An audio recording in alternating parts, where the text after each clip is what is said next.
শর্তের বেড়াজালে নাস্তানাবুদ সৌদিগামীরা, ফ্লাইট নিয়ে বিমানবন্দরে চরম বিড়ম্বনা, অনিশ্চিত হাজার হাজার প্রবাসীর যাত্রা।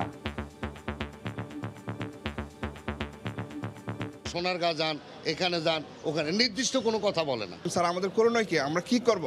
আমরা কি বিষ দেন, বিষ খাই আমরা মারা যাই। কোভিড পরবর্তী কিডনি ও হার্টের জটিলতায় ভুগছেন বেগম জিয়া, থাকতে হবে হাসপাতালেই। দলীয় প্রধানের অবর্তমানে দুর্বল হয়ে পড়ছে বিএনপি, মন্তব্য নেতাদের। সাংবাদিক রোজিনাকে হেনস্থার প্রতিবাদে রাজধানী সহ বিভিন্ন স্থানে গণমাধ্যম কর্মীদের প্রতিবাদ বিক্ষোভ অব্যাহত। মামলা প্রত্যাহার সহ নিঃশর্ত মুক্তি দাবি।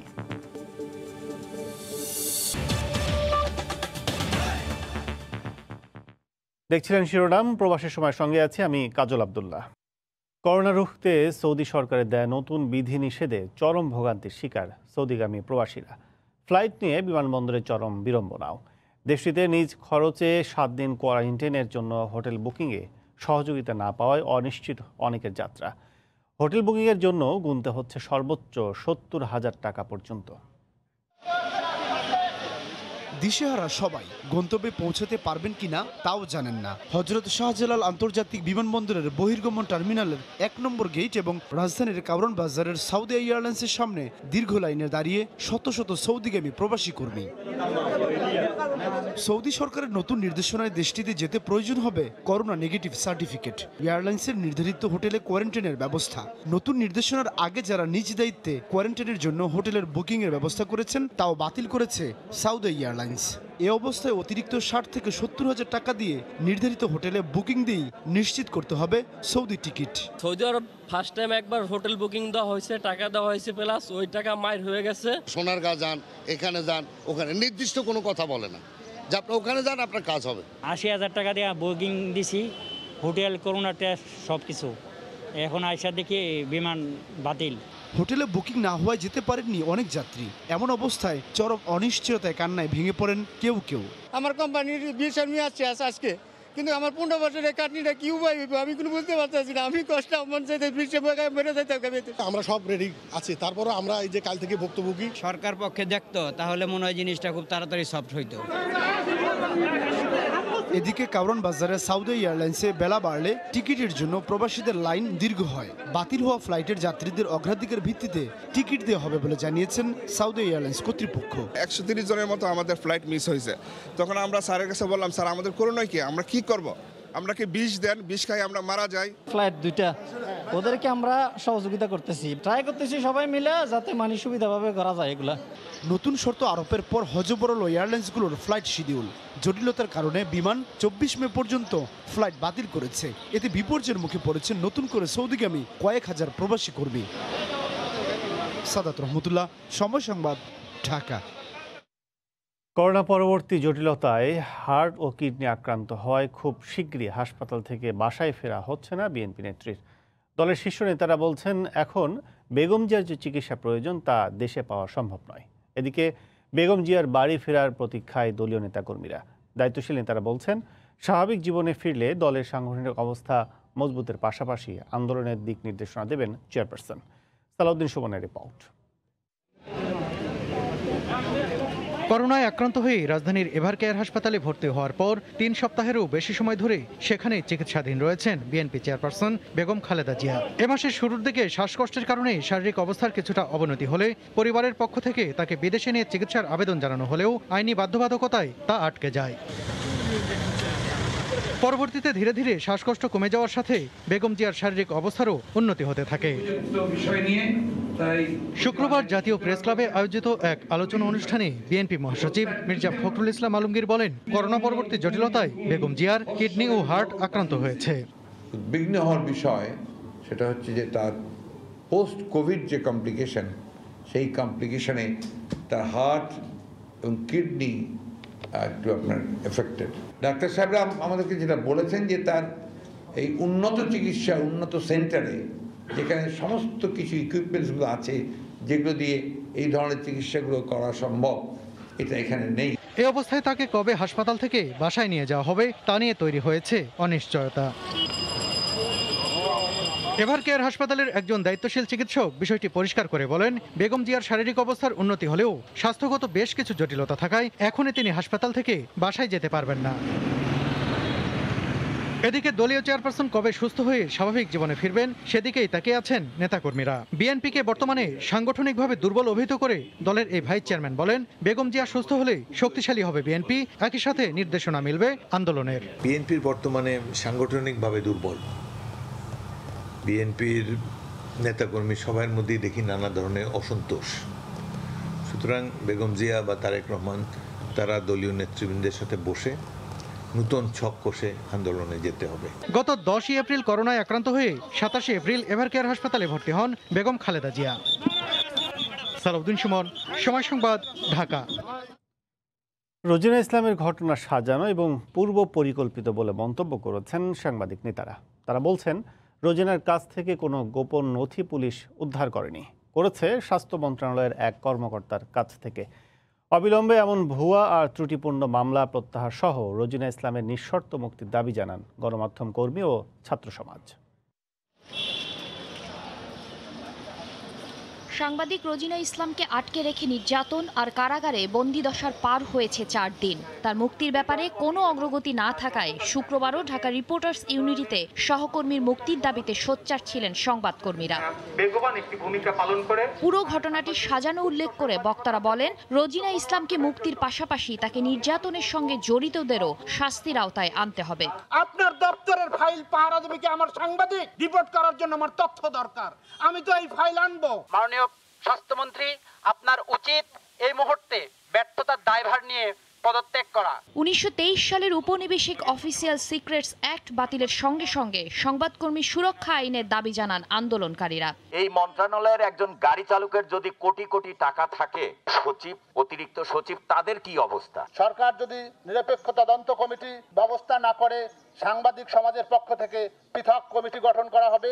সমাবেশ থেকে রোজিনা ইসলামের হেনস্থার ঘটনায় নিরপেক্ষ তদন্ত কমিটির দাবি জানান বক্তারা। হুঁশিয়ারি দেন, আগামী রোববার রোজিনা ইসলামের জামিন না হলে কঠোর কর্মসূচির। দুর্নীতিবাজ আমলারা তাদের দুর্নীতি ঢাকার জন্য তারা গুন্ডামি করবে, আর সাংবাদিকতা, অনুসন্ধানী সাংবাদিকতা বন্ধ হবে, সেটি কোনোভাবেই কিন্তু আমরা হতে দেব না। এদিকে বিকেলে ঢাকা বিশ্ববিদ্যালয়ের রাজু ভাস্কর্যের সামনের রাস্তায় রোজিনা ইসলামের মুক্তি ও স্বাস্থ্যমন্ত্রী সচিবের অপসারণের দাবিতে সংহতি সমাবেশ করে প্রগতিশীল ছাত্র জোট। একজন মানুষ দুর্নীতির বিরুদ্ধে কাজ করতে গিয়ে, কথা বলতে গিয়ে হেনস্থার শিকার হলো। বাংলাদেশের প্রত্যেকটা মানুষেরই দায়িত্ব তার পাশে দাঁড়ানো। গণতান্ত্রিক রাষ্ট্র প্রতিষ্ঠার জন্য সংবাদ মাধ্যমের স্বাধীনতা অবশ্যই প্রয়োজন। দীর্ঘসূত্রিতা না করে অনতিবিলম্বে রোজিনা ইসলামকে নিঃশর্তভাবে মুক্তি দিতে হবে। স্বাস্থ্য মন্ত্রণালয়ের দুর্নীতিগ্রস্তদের বিচারের আওতায় আনারও দাবি জানানো হয় সমাবেশ থেকে। শাতিলা শারমিন, সময় সংবাদ, ঢাকা। দ্বিতীয় দফায় বাংলাদেশকে আরও 6 লাখ ডোজ টিকা উপহার দেবে চীন। পররাষ্ট্রমন্ত্রী একে আব্দুল মোমেনের সঙ্গে ফোনালাপের পর চীনের পররাষ্ট্রমন্ত্রী ওয়াই দ্বিতীয় দফায় টিকা উপহার পাঠানোর ঘোষণা দেন। ঢাকায় চীনা দূতাবাসের এক সংবাদ বিজ্ঞপ্তিতে বলা হয়, বাংলাদেশে করোনা ভাইরাস মহামারীর বর্তমান পরিস্থিতি পর্যবেক্ষণ করছে চীন। জরুরি মুহূর্তে টিকার সংকট মোকাবেলায় বাংলাদেশের পাশে থাকতেই উপহার পাঠানোর এ সিদ্ধান্ত। তবে এই টিকা কবে নাগাদ বাংলাদেশে পৌঁছাতে পারে সে বিষয়ে কোনো ধারণা দেয়নি চীনা দূতাবাস। এর আগে 12 মে বাংলাদেশের কাছে প্রথম দফা উপহারের 5 লাখ ডোজ টিকা হস্তান্তর করে চীন। সিনোফার্মের তৈরি ওই টিকা আগামী সপ্তাহ থেকে প্রয়োগ শুরু হবে।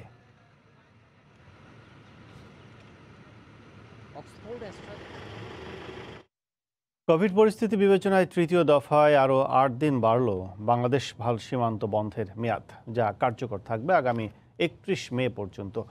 শুক্রবার ত্রিপুরায় বাংলাদেশ সহকারী হাইকমিশন থেকে পাঠানো এক বিজ্ঞপ্তিতে বলা হয়, বাংলাদেশ ও ভারতের মধ্যে স্থল সীমান্ত দিয়ে যাত্রীদের চলাফেরার ওপর চলাচল নিয়ন্ত্রণ আগামী 31 মে পর্যন্ত বাড়ানো হয়েছে।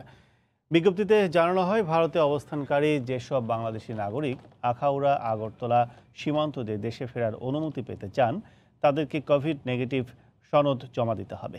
ভারতে কোভিড সংক্রমণ বৃদ্ধি ও করোনার ভারতীয় ধরনের বিস্তার ঠেকাতে গত 26 এপ্রিল থেকে সীমান্ত 14 দিনের জন্য বন্ধ ঘোষণা করে সরকার। এরপর দ্বিতীয় দফার স্থল সীমান্ত বন্ধের মেয়াদ বাড়ানো হয় আরও 14 দিন। আগামী 23 মে সেই মেয়াদ শেষ হওয়ার আগেই সীমান্ত বন্ধের সময় বাড়ানো হলো আরও 8 দিন। তীব্র দাবদাহে পুড়ছে দেশ, গরমে অতিষ্ঠ হয়ে পড়েছে জনজীবন। বঙ্গোপসাগরে লঘুচাপের প্রভাবে সপ্তাহ জুড়ে নেই বৃষ্টির সুখবরও। লঘুচাপটি শনিবার রাত থেকে নিম্নচাপে রূপ নিতে পারে বলে জানিয়েছে আবহাওয়া অফিস। 26 থেকে 28 মের মধ্যে উপকূলীয় এলাকায় আঘাত হানতে পারে ঘূর্ণিঝড় ইয়াস। রাজধানীর বিভিন্ন এলাকায় জমজমাট শরবতের ব্যবসা দেখলেও কিছুটা আঁচ করা যায় তীব্র গরমে কতটা নাজেহাল নাগরিক জীবন। প্রচণ্ড গরম পড়ছে, সে এখানে মনে করেন জানি এটা অস্বাস্থ্যকর, তো এছাড়া তো কোনো উপায় নেই। বাতাসে হিউমিডিটি নেই, এত গরম, এত তাপ, ঘামছি না, পানি ঝরছে না, তো সব মিলে অবশ্যই একটা অস্বস্তিদায়ক পরিবেশ। বাসায় খুবই গরম, খুব রোদ পড়া শুরু হয়, আমি গরমে খুবই অসুস্থ বোধ করি। গরমটা সহ্যের বাইরে বর্তমানে, রাত্রেও গরম, দিনেও গরম। তবে সহসায় তাপমাত্রা কমার সুখবর দিতে পারছে না আবহাওয়া অফিস। তাদের পূর্বাভাস বলছে আসছে সপ্তাহ জুড়ে দেশের সর্বোচ্চ তাপমাত্রা 38 ডিগ্রি সেলসিয়াস এবং ঢাকার সর্বোচ্চ তাপমাত্রা 36 ডিগ্রি সেলসিয়াস রেকর্ড হতে পারে। আবহাওয়া অধিদপ্তর আরও বলছে বঙ্গোপসাগরের আন্দামান দ্বীপপুঞ্জে লঘুচাপ সৃষ্টি হওয়ার কারণেই এ অসহনীয় দাবদাহ। তারা পূর্বাভাস দিচ্ছে এ সপ্তাহের মধ্যে উষ্ণতা আরও বেড়ে এই লঘুচাপ নিম্নচাপে রূপ নিতে পারে আর ঘূর্ণিঝড় হয়ে আছড়ে পড়তে পারে উপকূলবর্তী এলাকায়। 22 তারিখের কাছাকাছি সময় সেটা লঘুচাপ হতে পারে। আর যদি লঘুচাপ হয়, তারপর যদি সেটা আরও স্টেজ পরিবর্তন করে সেটা যদি ঘূর্ণিঝড়ে রূপান্তরিত হয়, তাহলে ইয়াস নাম ধারণ করবে। পূর্বাভাস বলছে শনিবার রাত থেকে রোববার সকালের মধ্যেই বঙ্গোপসাগরে নিম্নচাপের সৃষ্টি হতে পারে। ফলে দেশের খুলনা, বাগেরহাট এবং ভারতের উড়িষ্যা ও পশ্চিমবঙ্গের উপকূলবর্তী এলাকায় 45 থেকে 65 কিলোমিটার গতিতে বয়ে যাবে ঝোড়ো হাওয়া। 26 মে এটি ঘূর্ণিঝড়ের রূপ নিয়ে আঘাত হানতে পারে। ওমানের আবহাওয়াবিদরা এই ঘূর্ণিঝড়ের নাম দিয়েছেন ইয়াস। তাজর মাহমিদ, সময় সংবাদ, ঢাকা। বিশ্বব্যাপী করোনা মহামারীতে দেখা দিচ্ছে খাদ্য ঘাটতির শঙ্কা। এই অবস্থায় দেশে খাদ্যশস্য উৎপাদন বাড়াতে এবারও কৃষকদের স্বল্প সুদের ঋণ দেওয়া সহ নানা পরিকল্পনার কথা জানালেন কৃষিমন্ত্রী। বাজারে চালের দাম বেশি থাকায় এবারও ধান চাল সংগ্রহ ব্যর্থ হওয়ার আশঙ্কা রয়েছে। প্রসূন আশিসের রিপোর্ট। স্বাধীনতার পর 5 দশকে দেশে খাদ্যশস্যের উৎপাদন বেড়েছে 3 গুণেরও বেশি। এমনকি চাল উৎপাদনে সারা বিশ্বের মধ্যে তৃতীয় অবস্থানে বাংলাদেশ। তবে বিশ্বব্যাপী করোনা পরিস্থিতিতে ইউএসডিএর গ্রেইন অ্যান্ড ফিড আপডেট প্রতিবেদন অনুসারে চলতি অর্থবছরে গতবারের চেয়ে 10 লাখ টন কমে চালের উৎপাদন হবে 3 কোটি 48 লাখ টন। অপরদিকে 75 লাখ টন গমের চাহিদার বিপরীতে উৎপাদন হবে মাত্র 12 লাখ টন। বিশেষজ্ঞরা মনে করছেন দেশে খাদ্যশস্য সংগ্রহের পাশাপাশি শুল্ক ছাড় দিয়ে আমদানির মাধ্যমে পর্যাপ্ত মজুত করতে হবে। সরকারকে সবসময় অ্যাডভান্স পারচেজ করে রাখতে হবে, যাতে স্টোরে 15 থেকে 18 টন সরবরাহ করতে পারে না। আর সরকারের কাছে বিক্রি করতে গেলে মধ্যস্বত্ব চলে আসে, ইম্পোর্টের ব্যবস্থাটা করতে হবে। ট্যাক্স বসানো আছে, সেই ট্যাক্সটা উঠিয়ে দিলে ব্যক্তি খাত ভারত থেকে চাল নিয়ে আসে। তাদেরকে আমরা বিনামূল্যে খাদ্যশস্য উৎপাদন বাড়ানোকে গুরুত্ব দিয়ে নানা পরিকল্পনা নেওয়ার কথা জানান কৃষিমন্ত্রী। মহামারী তো একটা অনিশ্চয়তার মধ্যে আমাদের ফেলেছে, সেটাকে আমরা মাথায় রেখে নানান পদক্ষেপ আমরা নিয়েছি। গত বছর 5,000 কোটি টাকা দিয়েছিল 4% সুদে, এটা মৎস্য পশুপালন এগুলো সহ। তারপরে আমরা 14,000-15,000 কোটি টাকা লোন দিই 8-9% সুদে, সেটাকে আমরা কমায় 4% করেছি। এটা অব্যাহত থাকবে। ইতিমধ্যে প্রায় $43 বিলিয়ন আমাদের বৈদেশিক মুদ্রা রিজার্ভ। কাজে আন্তর্জাতিক বাজার থেকেও খাদ্য কেনা আমাদের কোনো সমস্যা হবে না। আমরা কিছু এদিকে গত বছর ধান চাল সংগ্রহ ব্যর্থ হওয়ায় এবার চাল ও গম সংগ্রহ বাড়াতে মিলারদের প্রণোদনা দেওয়ার পাশাপাশি আমদানির প্রস্তুতি নেওয়া হচ্ছে বলে জানান খাদ্য সচিব। বন্যা বা ঘূর্ণিঝড় বড় কোনো বিপর্যয় না আসে তাহলে কোনো সমস্যা হবে না। 5 থেকে 6 লাখ মেট্রিক টন গম বিদেশ থেকে আমদানি করি। আমাদের সেই পরিকল্পনা হয়ে গেছে, জুন জুলাই এই সময় আমরা টেন্ডার করে ওই পরিমাণ আমরা কিনে ফেলতে পারবো। যারা আমাদেরকে আগে চাল দিবে তাদের কিন্তু আমরা প্রণোদনা হিসেবে অতিরিক্ত বরাদ্দ দিব। সরকারিভাবে চাল আমদানির ক্ষেত্রে ভারতকে বিবেচনায় রাখার কথাও জানান তিনি। ইন্ডিয়া যেহেতু আরো প্রোডাকশনের সারপ্লাস। প্রসূন আশিস, সময় সংবাদ, ঢাকা। পদ্মায় ধরা পড়ছে না কাঙ্ক্ষিত ইলিশ। এ কারণে মুন্সিগঞ্জের মাওয়া মৎস্য আড়তে তাজা ইলিশ কিনতে এসে হতাশ ক্রেতারা। সরবরাহের চেয়ে চাহিদা বেশির সুযোগে হাঁকা হচ্ছে চড়া দাম। সূর্যের আলো ফোটার সঙ্গে সঙ্গে মুন্সিগঞ্জের মাওয়া আড়তে শুরু হয় হাঁকডাক। ছুটির দিনে ঢাকা ও আশপাশের জেলা থেকে পদ্মার ইলিশ কিনতে ছুটে আসেন ক্রেতারা। ইলিশ আসতেই হুমড়ি খেয়ে পড়ছেন ক্রেতারা। বেচা কেনা চলে অন্তত 2 ঘন্টা। তবে নদীতে কাঙ্ক্ষিত ইলিশ না পাওয়ায় সরবরাহ কম। এই সাইজের 2000 টাকা কেজি, 1800 কেজিও যায়। মাছের চাহিদা বেশি, কাস্টমার বেশি, দামও বেশি। চাহিদা অনেক বেশি হওয়ার কারণে পদ্মার ইলিশটার দামটা একটু তুলনামূলকভাবে তুলনামূলকভাবে অন্য ইলিশের চেয়ে বেশি। কিন্তু ক্রেতা বেশি হওয়ার সুযোগে ইলিশের বাজারে আগুন। বড় ইলিশ বিক্রি হচ্ছে 1800 থেকে 2100 টাকা কেজিতে, আর 800 থেকে 900 গ্রাম ইলিশের দাম হাঁকা হচ্ছে 1200 থেকে 1500 টাকা। ইলিশের যে দাম সেই দামে আমাদের কিনা সম্ভব না। 2100 টাকা কেজি ইলিশ, 4000, 5000, 6000 টাকা হালি, তো সাধারণ মানুষের কিনে খাওয়া সম্ভব না। ক্রেতা অনেক বেশি, মাছের আগের তুলনায় দামটা অনেকটাই বেশি। আড়তের জায়গা কম হয়, ছুটির দিনে ক্রেতাদের সামাল দিতে হিমশিম অবস্থা। আড়তে যে জায়গা আছে সেই জায়গা আমাদের হইতেছে না।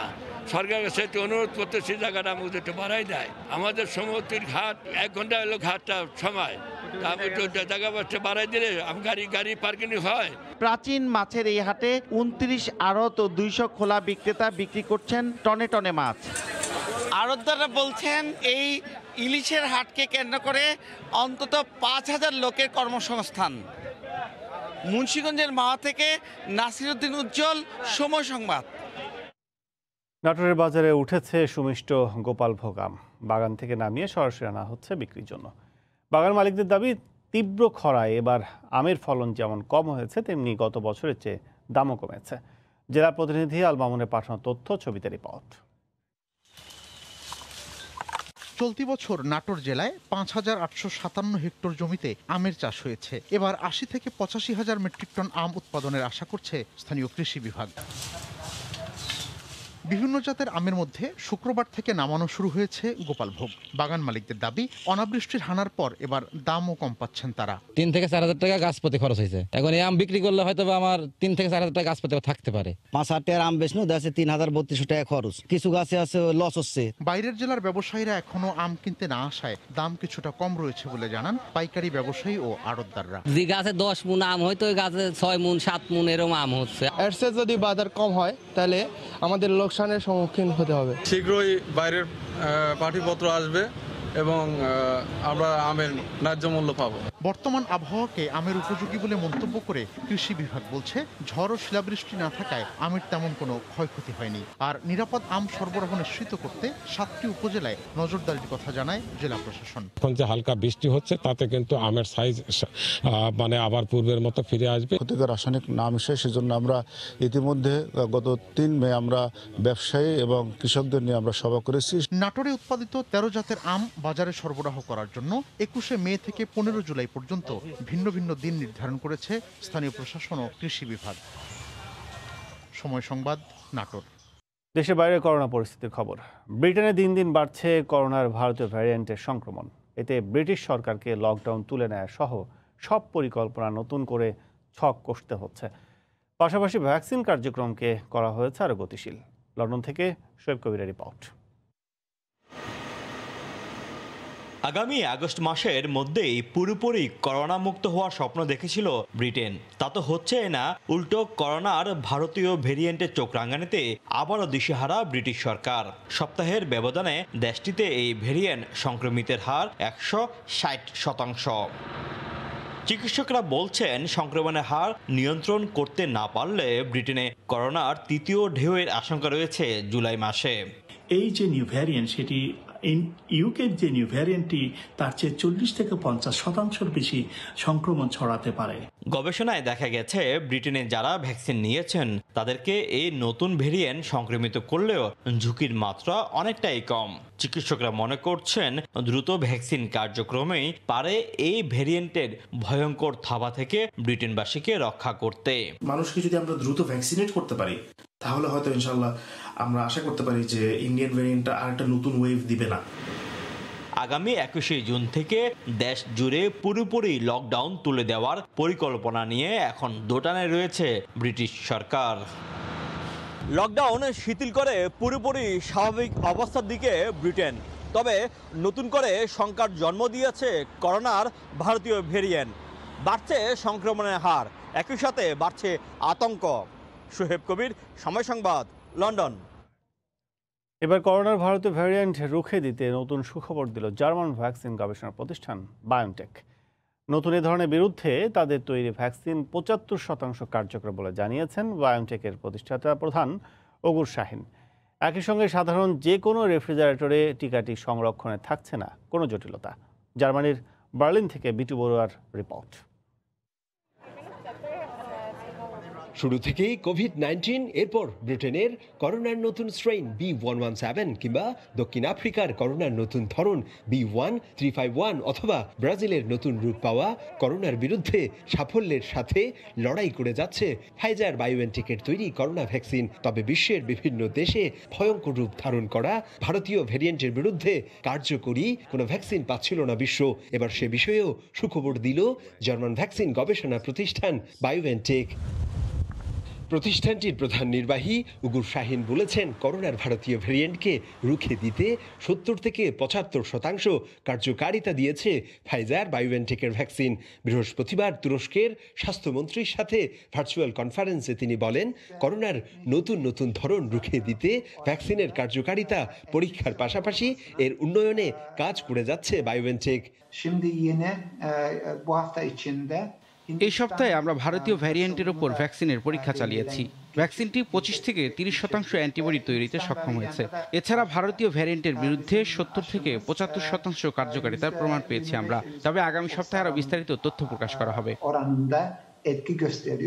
এদিকে ফাইজারের টিকা বিশ্বব্যাপী সরবরাহ ও সংরক্ষণ প্রক্রিয়া সহজ করতে কাজ করছেন গবেষকরা। প্রথম দিকে এই টিকা -70 ডিগ্রি তাপমাত্রায় সংরক্ষণ করা হলেও বর্তমানে এই টিকা সাধারণ ফ্রিজে 1 মাস সংরক্ষণ করা যাবে বলে জানিয়েছেন মার্কিন গবেষকেরা।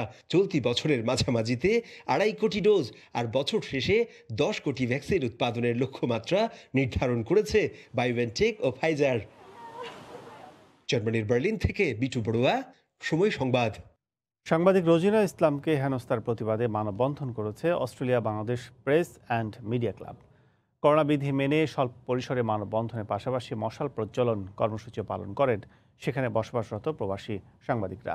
সিডনি থেকে বিস্তারিত জানাচ্ছেন সহকর্মী আমিনুল ইসলাম রুবেল। জ্যেষ্ঠ সাংবাদিক রোজিনা ইসলামের উপর নিগ্রহের প্রতিবাদে Australia Bangladesh press and media club আজ সিডনির ল্যাকাম্বায় এক মানববন্ধন ও মশাল প্রজ্বলন কর্মসূচি পালন করে। বৈশ্বিক করোনা মহামারীর অংশ হিসেবে দীর্ঘদিন যাবৎ অস্ট্রেলিয়ায় বাংলাদেশিদের মেনে চলতে হচ্ছে বিভিন্ন ধরনের কঠোর নিয়ম। সেই নিয়ম রক্ষা করেই অস্ট্রেলিয়ার সিডনির বিভিন্ন স্তরের সাংবাদিক ও মিডিয়া কর্মী সাংবাদিকদের নিরাপত্তা ও অধিকার আদায়ের এই মৌন আন্দোলনে জড়ো হয়েছিলেন।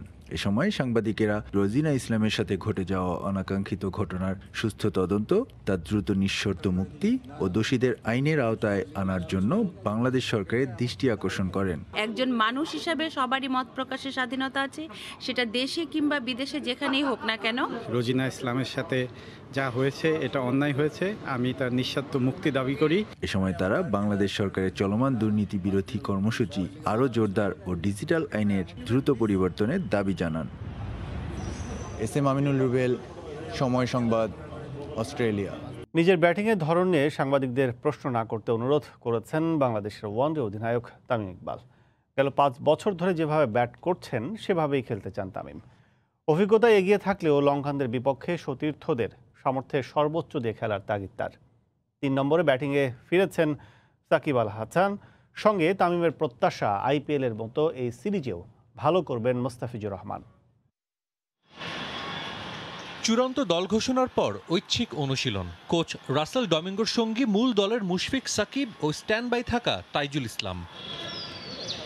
লঙ্কা সিরিজে পুরনো ভূমিকায় ফিরছেন সাকিব আল হাসান। নাজবুল শান্ত বাদ পড়ায় তিনি খেলবেন বিশ্বসেরা অলরাউন্ডার। বিশ্বকাপের অভাবনীয় পারফরমেন্সের পর স্বাভাবিকভাবেই প্রত্যাশা থাকবে আকাশচুম্বী। তবে সেখানে লাগাম টানার তাগিদ অধিনায়ক তামিমের। যদি ওই ধরনের পারফরমেন্স না হয়, এখানে কোনো কিছু টেনশনের ব্যাপার নাই, কিছু নাই। We all know how good is he. At number 3 has done well.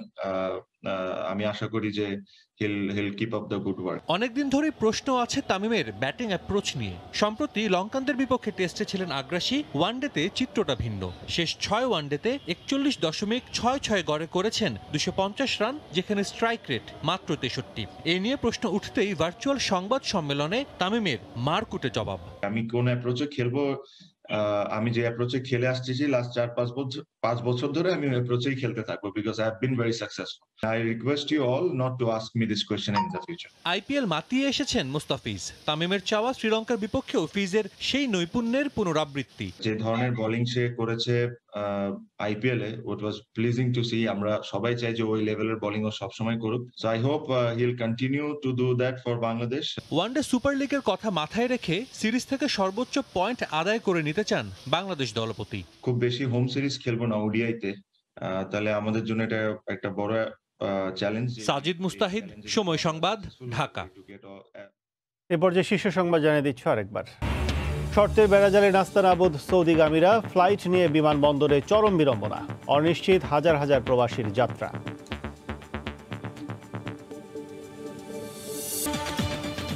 এই ছিল প্রবাসী সময়ে, সঙ্গেই থাকুন সময়ে।